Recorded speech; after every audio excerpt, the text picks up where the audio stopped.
2026-27 অর্থ বছরের প্রস্তাবিত বাজেটকে গরিব মায়ার বাজেট আখ্যা দিয়ে 2026-27 অর্থ বছরের প্রস্তাবিত বাজেটকে গরিব মারার বাজেট আখ্যা দিয়ে নিত্যপণ্যের মূল্যবৃদ্ধি, খেলাপি ঋণ, আইন শৃঙ্খলার অবনতি, ব্যাংক খাতের সংকট, দুর্নীতি ও অর্থ পাচার নিয়ে সরকারের কঠোর সমালোচনা করেছেন জামায়াতে ইসলামী সংসদ সদস্য রফিকুল ইসলাম খান।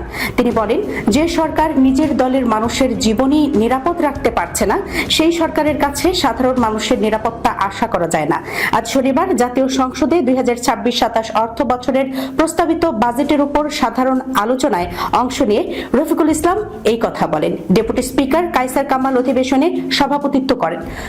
স্বরাষ্ট্রমন্ত্রী সমালোচনা করে জামায়াতের এই সংসদ সদস্য দাবি করেন, আইন শৃঙ্খলা পরিস্থিতি নিয়ন্ত্রণে সরকার ব্যর্থ হয়েছে।